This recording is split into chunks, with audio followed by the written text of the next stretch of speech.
So here we are, and the few of us that got the memo that we still have church on Sunday, and even though it's December 25th, and obviously some folks are traveling and things, and I suppose some folks may be stuck in northern Arizona. I understand it's a winter wonderland up there after the snows and stuff yesterday. But I mentioned that we might sneak into the church history series a little discussion of the history because we are in the time period where, let's see, we were in the Alexandrian school, and so yeah, we're right in the time period where most of the controversy exists regarding the subject of the origination of holidays as a whole, and certainly the issue of Christmas. Now, if you read almost anything that has been printed in the past 50, 60 years, you will have encountered the fact that even amongst most Christians, the accepted narrative is that the early Christians borrowed from pagan religions. I've heard some people say, I remember even when I was in school, now I think about it, some people saying that what the Christians were doing is, since there was Saturnalia around the time of the winter solstice, which of course I know this is really depressing for us Phoenicians to think about, but you do realize the days are getting longer again, right? You know what that means. It's coming again. And we just thought it left just recently. So, yeah, here it comes again. Anyway, but obviously there was a tremendous amount of religious activity associated with the 21st, 22nd of the year. Ancient man certainly recognized the movements of the stars and the sun and things like that. And so the idea is that since there were pagan festivals going on, the Christians just borrowed that, and some even theorized that since it was during a period of persecution, that way the Christians could celebrate and not be noticed because all the pagans were celebrating too, and so no one would notice if they were celebrating something else. So on and so forth. But the I don't know if you're lost in the crowd. Yeah, sort of lost in the crowd type thing. Yeah, everybody's celebrating, so you can celebrate too. You just so the idea being that this is a pagan celebration that's basically been baptized and brought over from paganism. And normally there are a few lines of argumentation. First of all, it is very obvious that we are not given a date for the birth of Christ in Scripture. And we certainly are not given a commandment to mark the date, to set the date apart, anything along those lines. There's no question about that. Secondly, we're told that it could not possibly have been in this time of year. And generally, the argument there is, well, there would not have been shepherds out in the fields abiding with their flocks by night in the dead of winter. And so most of the time what you'll hear is, well, it was probably in the springtime sometime.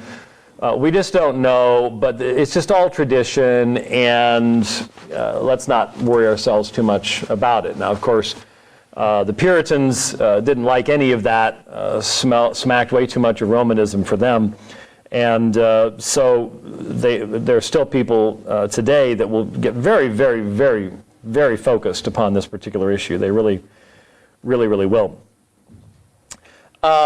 So what do you do with all of that? I mean, how do we understand our own views on this subject and how we can understand these things? I mean, I don't know what you've got going on today, but most people do spend time with their family, and I would imagine a few gifts have been exchanged, and are we being inconsistent on these things? Well, just want to mention a few things and try to keep it in the church history realm to try to provide some balance here. First of all, just in regards to that objection about shepherds in the fields with their flocks, I don't know if you remember a couple nights ago, but it was just a couple nights ago, didn't even get down to below 60 at my house. We had a subtropical system come through there that was pumping, it was warm. It was warm air, it was moist, and you'd want to have the flocks out at that time because it's cheaper to have the flocks in the field than to be paying for grain or feed for them in a sheltered place. And so Israel does have a very similar climate to Arizona at that point. And so, A, I don't think that would necessarily follow, and B, there were certain flocks that were always kept out, and those would be the sacrificial flocks for the temple. As long as the temple worship was going on, there had to be flocks for the sacrifices. And so some people try to make a connection there, the sacrificial flocks and those the shepherds, and that's speculation, but it is a defeater to the objection that, well, it couldn't have been this time of year because of the shepherds in the field and blah, blah, blah. Where did the date come from? Well, I guess the first question that we have to ask is, what's the earliest evidence we have of Christians mentioning anything about celebrating the birth of Christ? And that's a little bit difficult to answer. It depends on where you are. As you probably know, there is a difference between the East and the West, once again, as to the actual date of the celebration. Just as in the what controversy? Who said that? Wow, man. Have you been practicing that? I was waiting. I had you were, man. Merry Christmas.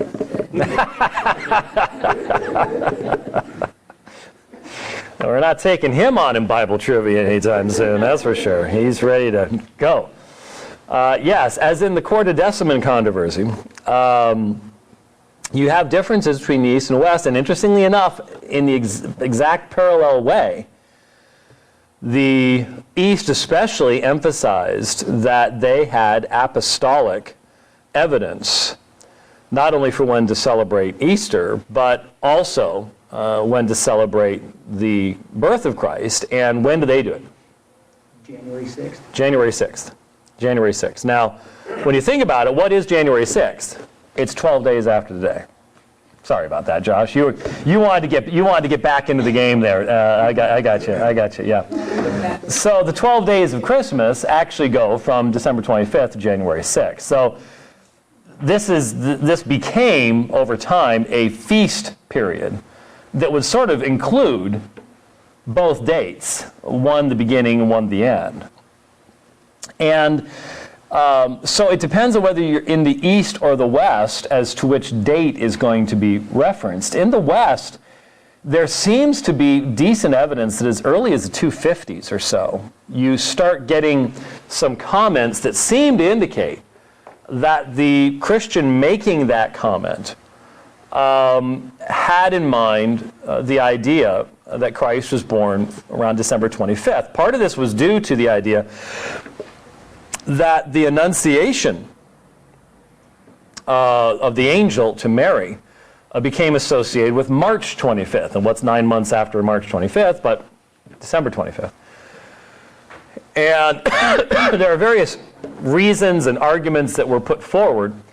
But interestingly enough, none of them had to do in this time period with the Christians sitting around going, let's see, we're being persecuted by the pagans. Let's see how we can look more like them. That's not what the Christians wanted to do. That's not what they were trying to do. The idea that there was a desire on their part to look like the world around them or to do anything like this, there just simply isn't any evidence for that at all. And one of the arguments that is put forward has to do with the Roman cult of Mithraism. Mithraism arose in the East, moved more to the West. It became particularly popular in the 2nd and 3rd centuries. People have tried to say it's the source of Christianity itself. That's ridiculous. It rose too late to have any type of major impact in the major cities where Paul was or anything like that. It's absurd. But parallels will be drawn between Mithra and Mithraism, and we'll say, see, this is where it came from.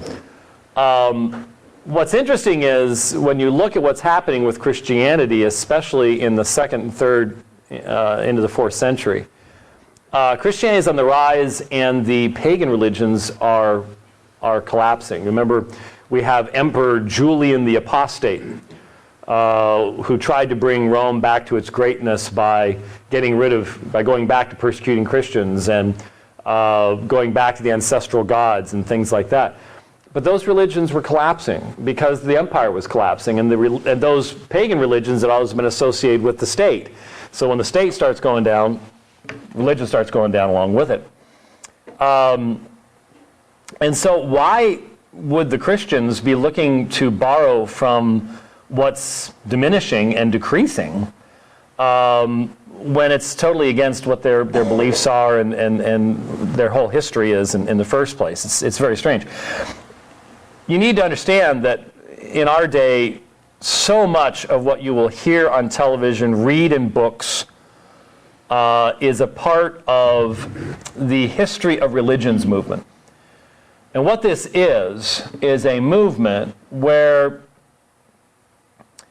basically it's Darwinian evolutionary theory applied to religion.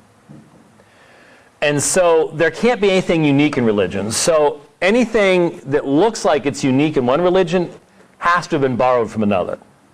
And so you're constantly looking for parallels. This results in what's called parallelomania. Parallelomania. Let me give you a good example of parallelomania. All right? How many of you have heard of the Zeitgeist movie? Just a couple of you. Just a couple of you. Believe me, that shows that we don't have too many millennials in here, because it's unfortunately far more viewed amongst the younger folks than us older folks. But here is what the Zeitgeist movie says concerning Horus. Now, one of the arguments that is made is, well, the Jesus story, I've been told Dionysus was the basis of the Jesus story, Horus, Osiris, Mithra, all of these I've heard thrown out there as the alleged history of where Jesus came from. Now, imagine if you actually believed this, and it's put forward in a rather snazzy YouTube video. Horus was born of the virgin Isis on December 25th in a cave. A star in the east announced his birth, and he was visited by 3 wise men. He had an earthly father named Seb, which translates to Joseph. He was baptized by Anup the baptizer. He had 12 disciples. He performed miracles, walking on water, raising El Osiris. He gave a sermon on the mount. He was crucified between 2 thieves. He was buried for 3 days and was resurrected. He was called Christ, Anointed One, the Way, the Truth, and Light, Messiah, Son of Man, etc. Now, you don't have, you are the product of the public educational system. Okay? And in our day, that means critical thinking is not the foremost thing that you're taught in classes any longer. And so you look at that, and it sure looks really troubling. I mean, if that's the case, I mean, that's a tremendous number of parallels there, and this comes earlier. So obviously, you can't seriously believe that Jesus is who he said he was if this story came earlier, right? And so, how do you respond to something like that? I mean, most of us don't have degrees in Egyptology. Most of us don't have books on Horus or Osiris or Isis sitting on our shelves. The only reason I do is because I've had to deal with Mormonism. Now, why would Mormonism be relevant to that? Anybody know? Why would Mormonism and Egyptology have anything to do with each other? Anybody know? Book of Abraham, exactly. Well, two things. Book of Abraham, first of all, because there is a book in LDS Scripture called the Book of Abraham, which it actually has what are called facsimiles, 1, 2, and 3, which are from Egyptian funerary documents. So that's interesting, and it's one of the clearest examples of the fact that Joseph Smith had no clue what he was talking about. But the Book of Mormon itself was allegedly written in Reformed Egyptian hieroglyphics. So whatever in the world that is. Is that Calvinistic Egyptian hieroglyphics? I really don't know. No one's ever seen it, so nobody knows. But yes, I do have a fair amount of material in Egyptology in my library. But how would you respond to any of this? Well, the fact of the matter is, not a single statement that I just read, not a single statement, is even semi-true. Every single one of them is a complete lie. A complete lie. The only thing that is even close is that, well, first of all, Virgin Isis. There are not many virgins in Egyptian religion at all. Horus was not born of Virgin Isis, and he was born sometime near the winter solstice. So you just sort of guess, December 25th is close enough, so you just throw it in there. There's nothing about a cave, nothing about a star, nothing about 3 wise men, nothing about Seb. Seb does not translate to Joseph. Never heard of Anup the baptizer. He may have had 3 disciples at best. He performed miracles in the underworld because he's the god of the underworld. No one ever heard anything about a Sermon on the Mount, nothing about being crucified, nothing about 2 thieves. He was buried for 3 days and was resurrected. I love when people talk about resurrection in Egyptian mythology because if you become alive in the underworld, that's not the same as resurrection in the Bible, okay? If you become basically that would be like saying the Jesus story was based on The Walking Dead. Look at all the resurrected people. Not quite. A little bit of a difference in the parameters there. And never is he called Christ, Anointed One, the way, the truth, light, Messiah, Son. Nowhere. It's just 100% lies. And I don't know how many hundreds of millions of hits that video has gotten, but I can guarantee if it was monetized, they've made some real money off those lies, just as Dan Brown did off of the Da Vinci Code and so on and so forth. And so where does this come from? It comes from the history of religion stuff. It comes from parallelomania, where if it's in this religion, then it must be in that religion too. And they must have borrowed from one another, totally ignoring the context of those religious faiths. So, for example, when someone talks about dying and rising gods, well, there were gods who died and rose in paganism, but they were the gods of the crops. And so you had the cycle, and you had the fall, and then winter, and then spring, and resurrection, and yeah, but those were all pagan. Those were all polytheistic. None of those were in the context of a monotheistic, one God created all things, separate from his creation, all that kind of stuff at all. There's just to try to force a parallel where there is such fundamental discontinuity is really difficult. Yes, sir. Don't we have a fundamentally better answer for that, though, too? Because we believe that the Tower of Babel actually happened. So we do believe that there were once a group of people who had the same, belief. And then yeah, but that wouldn't have anything to do with the Christ story. Well, no, that's not what I'm getting at. But I'm talking about the parallels between multiple religions. If they all started with Noah and they all came from the same family group, it would explain why we have all these different types of religions. Well, the only problem is most of the really distinguishing marks of Babylonian, Assyrian religion and things like that would have been after Babel and after the flood. That's when they develop. So I don't know that would really be a response at that point. And at this point, I'm talking specifically about alleged parallels to Christ, which is way later than that. Yeah. So this parallelomania, it's all over out there, and when we accept it, as many Christians have, we're really putting ourselves in a bind at that point to be consistent in our argumentation when defending one thing and defending key elements of the faith over against defending what we would call adiaphora, things that don't really matter. We need to try to be consistent. Now, I think I mentioned last year, if I recall correctly, and I'm going to try to simplify this as much as possible, because the article that I am referring to, I think, didn't I pass it out one year? I've got to look at you guys. You're supposed to remember all these things. You're the church historians. Didn't I, Brother Soto? Didn't I? I seem to recall not that long ago having run 5 or 6 copies of this particular article, and I said, if you want to do more reading, and I don't know if anyone took any of them, but I brought them anyways. Maybe no one, maybe it was just so boring to everybody that I just took them all home and was very sad. Anyway, rejected once again. But there is a fascinating article by Dr. Roger Beckwith. Now, when I say fascinating, I have never read anything by Roger Beckwith that would make your hair stand on end, that would make your heart race.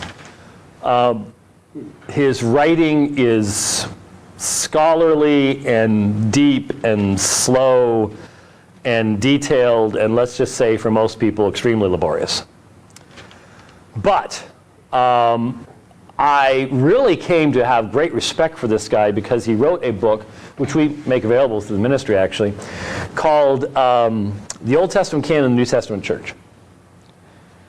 And it's just the best book I've ever read on the title, The Old Testament Canon of the New Testament Church. So in other words, what books did the New Testament Church believe were canonical before there was a New Testament? So what about the apocryphal books? The books are called pseudepigrapha, lost books of the Bible, all that kind of stuff. And again, the book is not an easy read. Lots and lots of footnotes and very scholarly, but it's really good. So when I heard that he had written a lengthy article on this subject in another book, I tracked it down. Is there anything in the New Testament that you can think of that might give us some type of a clue as to what time of year Jesus was born? If it wasn't the sheep abiding in the flock, in the fields, what else might there be? And I had never thought of this before. But we are given a historic... Now, y'all know that Jesus wasn't born in year 0, right? There's the Gregorian and Julian calendars, there were problems, and it's about 4 years off. Jesus is born about 4 years BC. So there's issues there. We don't know exactly. Look, history is difficult along these lines. But I never thought about the fact that we are given one interesting piece of information.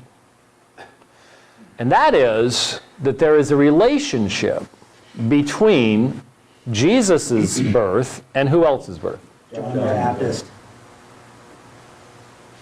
Right. I think they got to you before you did.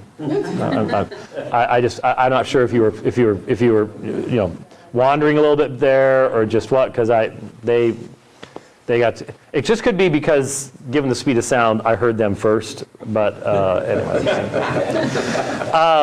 John the Baptist. Well, if we can't figure out what time of year Jesus was born, what good is it know when time of year John the Baptist was born? Who was John the Baptist's papa? Zechariah. Not Zacchaeus, as one very tricky elder we know tried to get us with Wednesday night. Who was struck dumb because he didn't believe. Okay, Zechariah.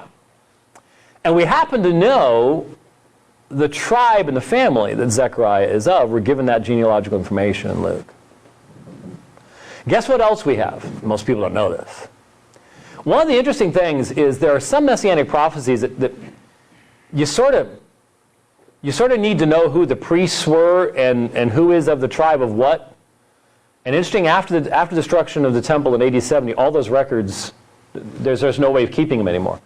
But we do have records from before the destruction of the temple.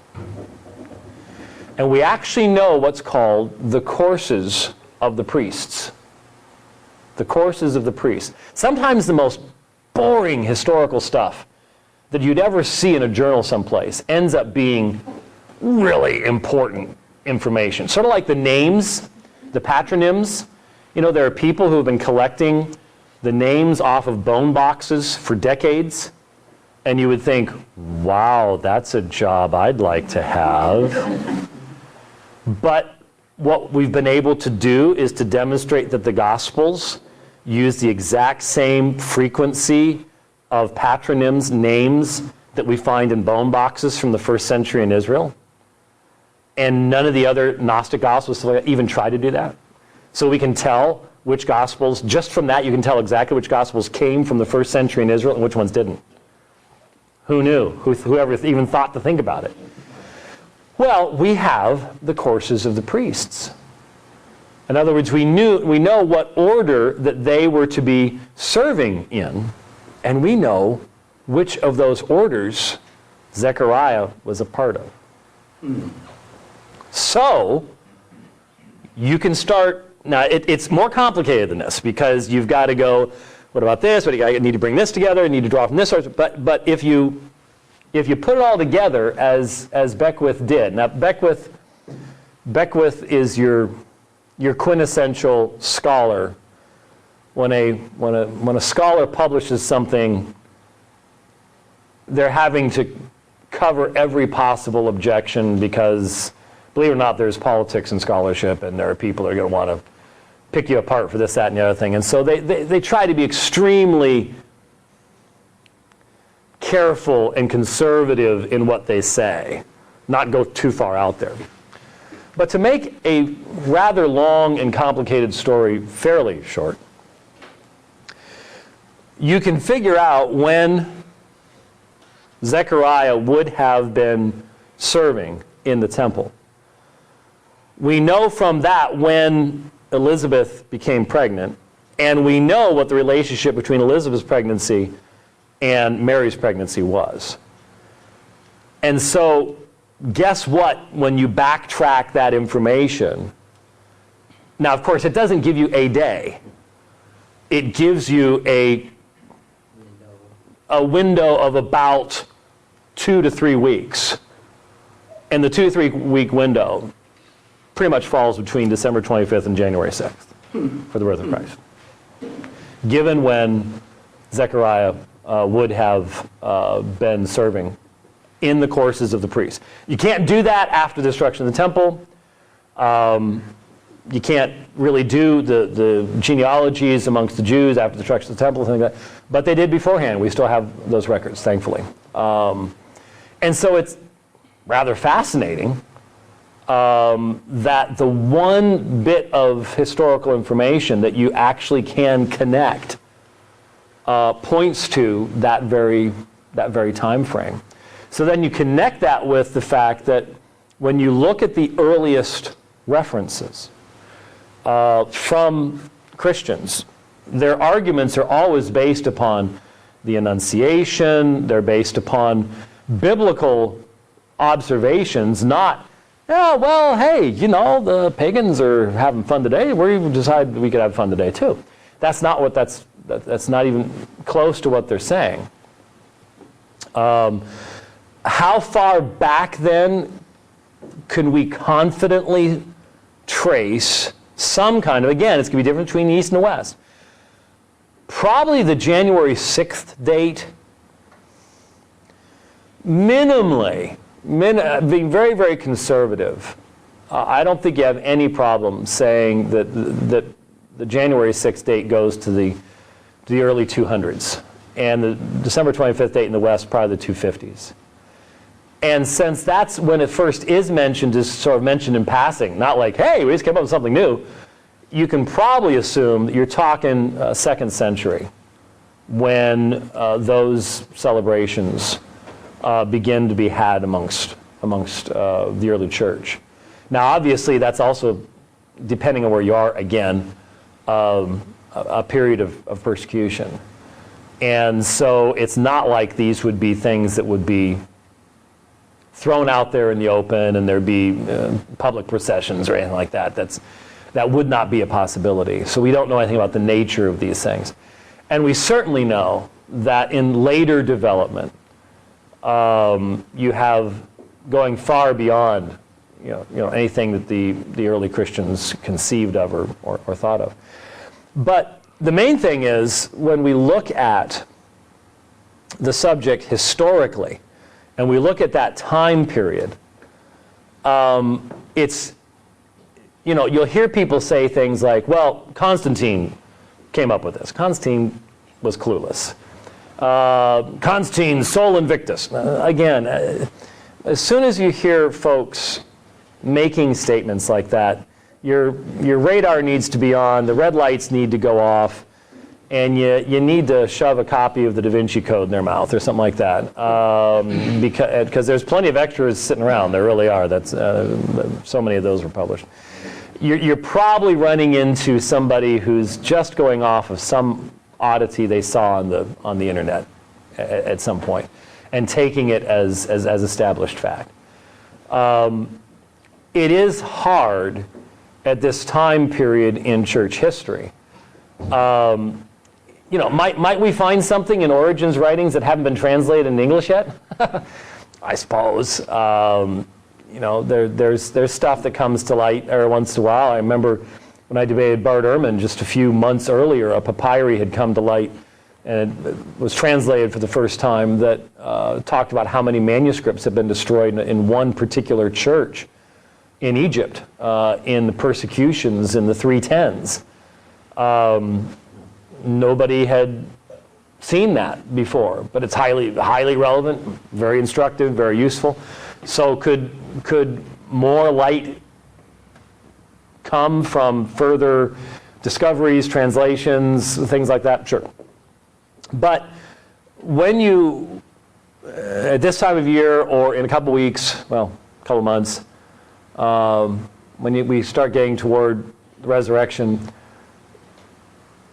the BBC, the Australian Broadcasting Company, ABC down there, we think our media is leftist controlled.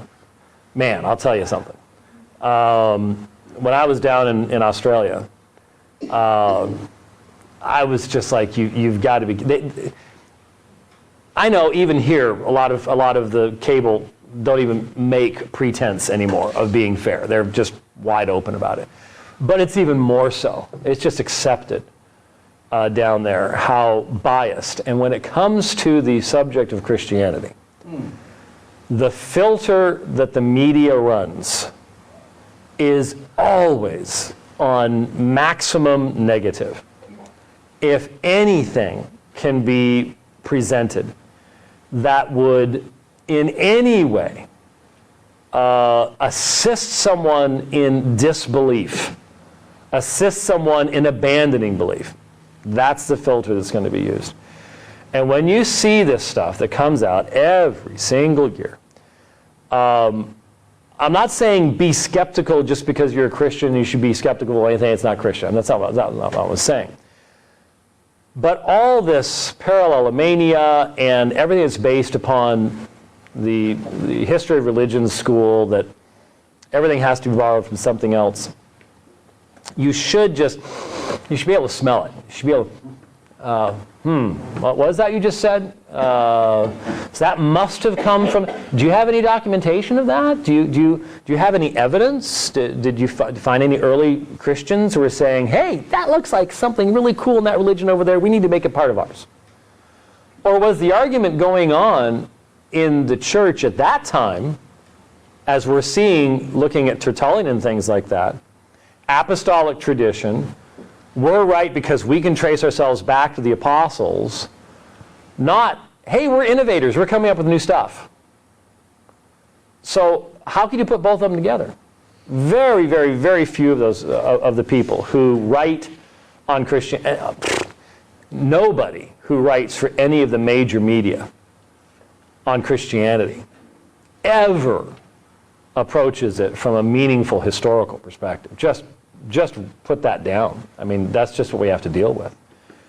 And especially when it comes to this subject, you would think that if someone were trying to pretend to be a journalist, that there might be some mention of some of the early references and some of the fact that Mithraism was on the decline and Christianity was on the rise. And so the idea that the Christians borrowed from a dying religion to come up with this, that, or the other thing is just ridiculous.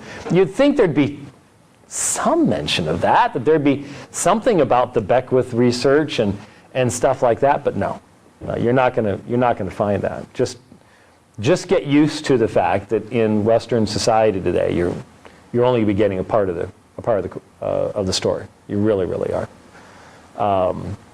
So, with that, we have a couple moments for a couple questions, if you would like. Yes, sir. Can you contrast Christmas with Resurrection Day as far as with Resurrection Day being celebrated earlier? Oh, yes. Oh, yeah. Oh, yeah. Well, think of you said it, the Quartodeciman controversy is as early as early 2nd century.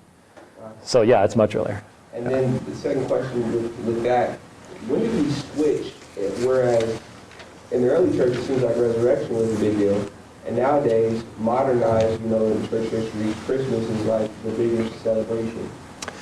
Well, I have mentioned that the West is more focused upon crucifixion and resurrection than the East, which is more focused upon incarnation. So again, there is an East-West mindset difference on that issue.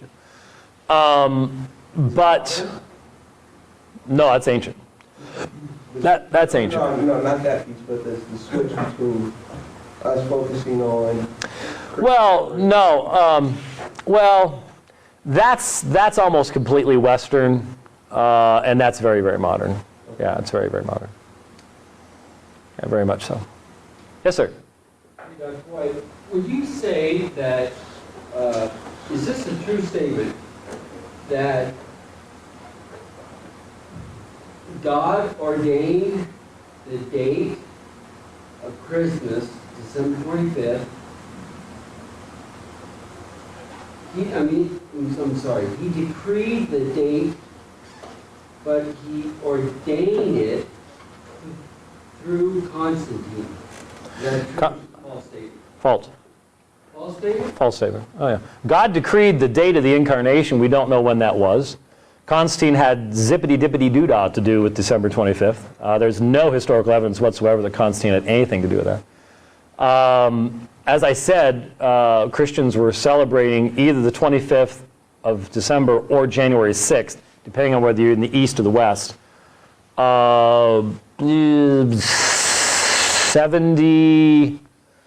70 years before Constantine came along.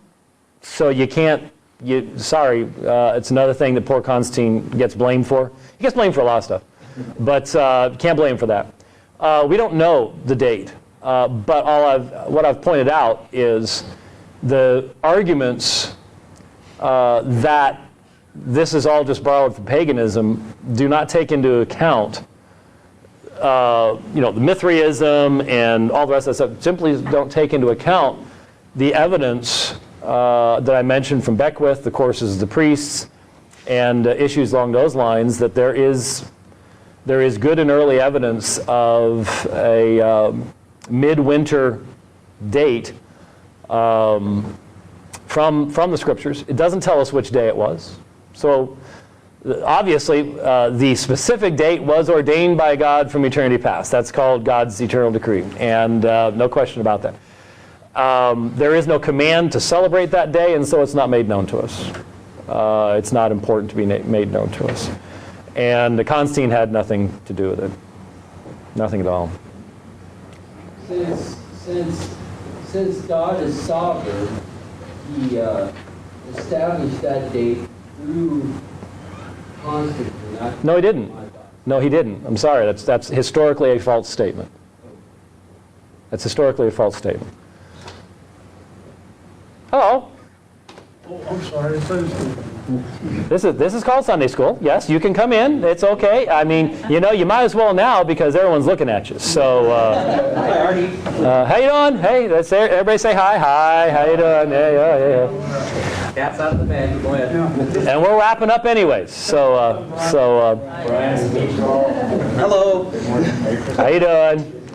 Anyway, so just some thoughts, and I hope it has more application than just today, because this kind of, we need to find these parallels in paganism type stuff, very, very common, unfortunately, in even more important areas, and that is when it comes to the resurrection, virgin birth, specific areas that are not adiaphora, that are not areas of freedom. And so we need to be sensitive to those particular issues as well. Okay? All right, let's close the word of prayer. Father, once again, we thank you for this beautiful, cold, crisp day. We thank you for the fellowship of the saints. We thank you for allowing us to be here together. We ask that you would bless our time as we go in to worship you. Bless the presentation of your word. Give me strength, Lord, to speak with clarity. May you be honored in all that takes place. We pray in Christ's name. Amen.